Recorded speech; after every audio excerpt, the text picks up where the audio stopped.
Welcome back to V-Rule. Remember, you can comment on any of my videos throughout the week, and that could be a potential entry into my weekly giveaway on Fridays for the new series, I Got It, You Get It. Those are my shorts that I do 3 days a week. Any pulls that I get that I've already got a hold of in the past in my own collection, I'm giving you the duplicates. So, be a part of the channel, like, comment, and subscribe.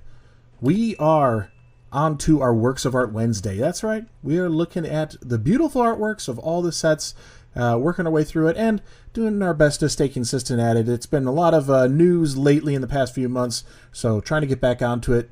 Let's dive in. We are still in the Sword and Shield era here, and we are about to wrap it up almost. We got a few left here, and today is Darkness Ablaze. Darkness Ablaze is a set of 201 cards released back in August of 2020.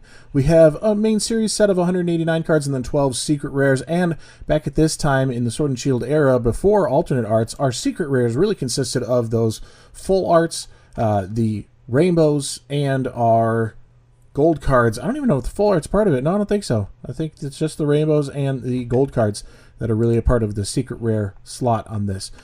So while those are the obvious ones because they're the big hits, the harder ones to get to, those would be the ones that you'd probably want to go and review as far as artworks, but there's other stuff in here, and actually it's a little bit buried, but there's some other stuff in the set that's worth taking a look at, and I kind of like the restriction of these sets here. They're not too old, but technically older considering where we're at with Modern. This is now 5 years old almost. Where we're at, you can see a lot of different artworks on just the regular uncommons, commons, and then rare, but we know they're not really rare cards to go through. I would like to point out that the Charizard VMAX from Darkness Ablaze is the #1 chase card. The #1 chase from the set. The highest priced card, and it's sitting at a cool $40. And that's up.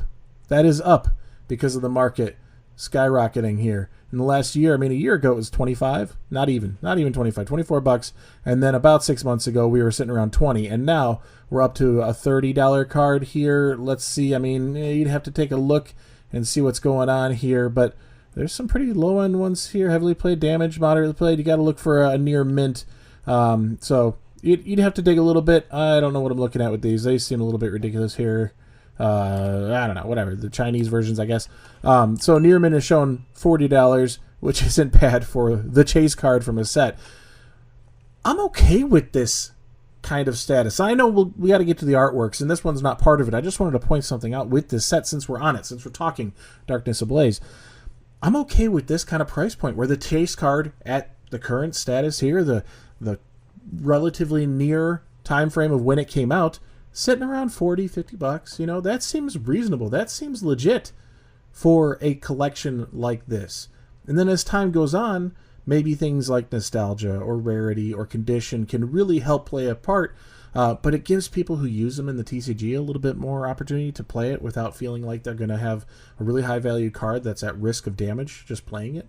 You know, things like that. Like, it just seems interesting how different it is. I get it. The alt arts really took us to another level. The illustration rares, the special illustration rares, we're just blowing up here. And it's all based on the artwork, which is the point of today's video. So let's kind of move a little bit through that conversation here. The Charizard VMAX being the #1 chase, I think actually pales in comparison to the Charizard V itself. Not an artwork I really want to emphasize here, spend too much time on, because I pulled out more than usual. Usually I'm looking at like 3, but I think I have like 5 here that I want to take a look at.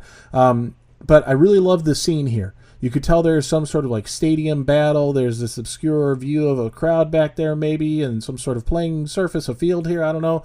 Mid or end of the fire spin attack, I don't know, just catching this little bit of an action shot of Charizard. I think this artwork shows a little bit more of a storyline than the Charizard VMAX, and that was true for a lot of the VMAX cards in comparison to their counterpart V.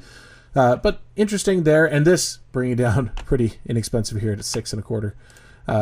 This is the one I want to start it on, the Pokemon Breeders Nurturing full art. I wanted to start here. It's still in the main set, all right, the 180 and 189, so still in the main set there, but I really like the depiction here and the tiniest details. I don't want to emphasize too heavily into this card, or many of them in this set for that matter, because they're not really art-centric sets. That's just a counterpart to the Pokemon TCG and the set as a whole coming up with a little bit new, a little bit fresh, a little bit different.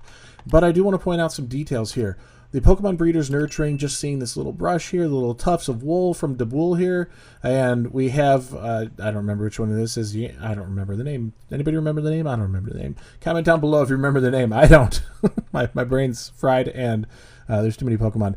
But I love the expression here. It's very clean artwork. If you like the full art trainers, this is kind of a cute one to add to the collection, and adding in the Pokemon. This is before we had the trainer gallery, so having that interaction is kind of a nice step. And you got to take it back to that time frame of what we were looking at the time.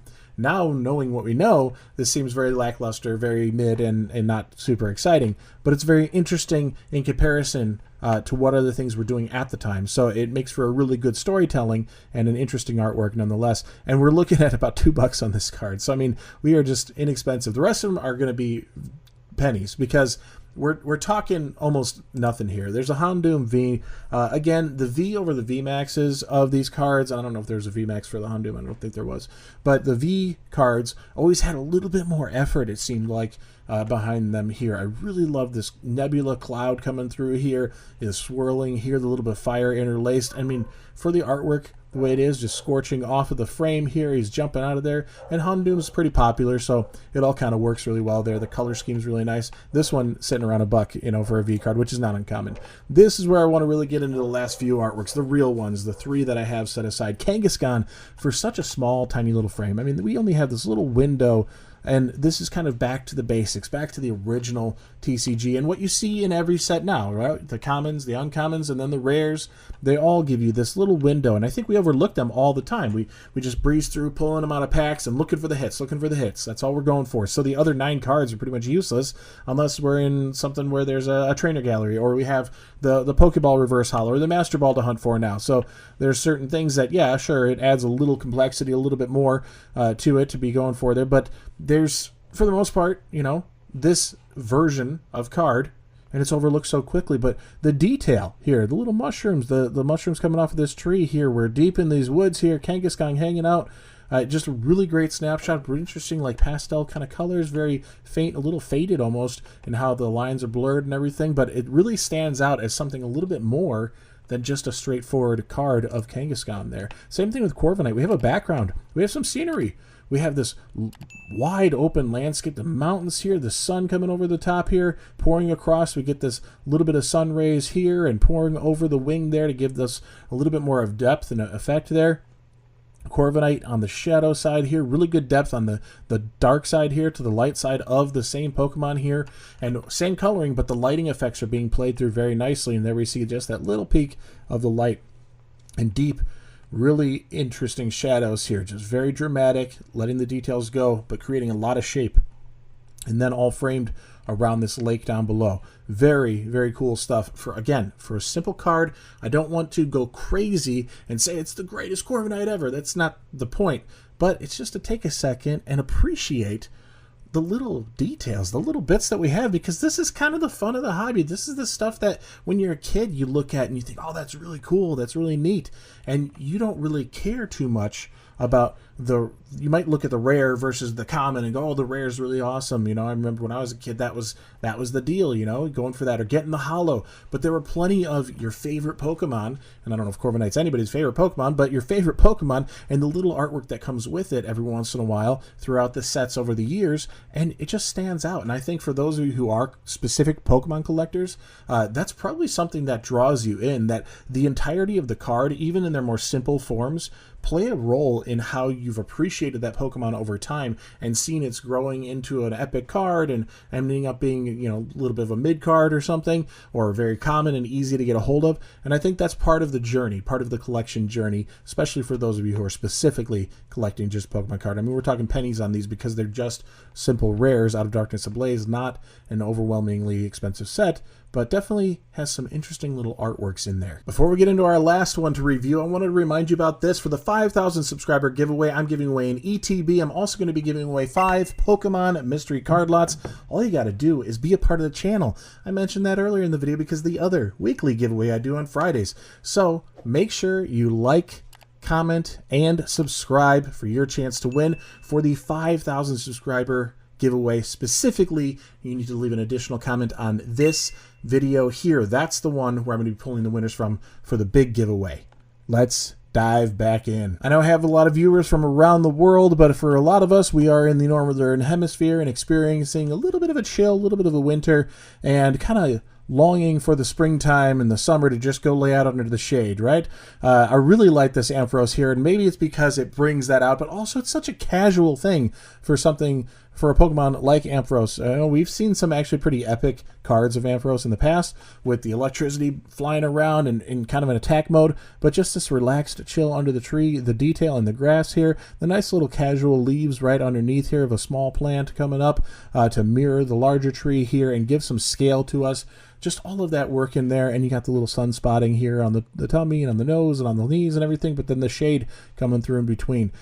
Really kind of a cute, casual little image here, a little depiction of this Pokemon, and I think it's just nice to kind of look at it and see a Pokemon in a different setting and kind of relaxing there, like I hope you are when you're watching these videos, just taking it in and enjoying it a little bit, a little break from the norm of the craziness within the hobby. So that's what I got for you. What do you think about Darkness Ablaze? Did I do it right? Did I pull out some interesting artworks that are worth talking about? Are there any other cards that you think are worth the conversation on the artwork specifically? Comment down below with anything that you might be thinking on this set.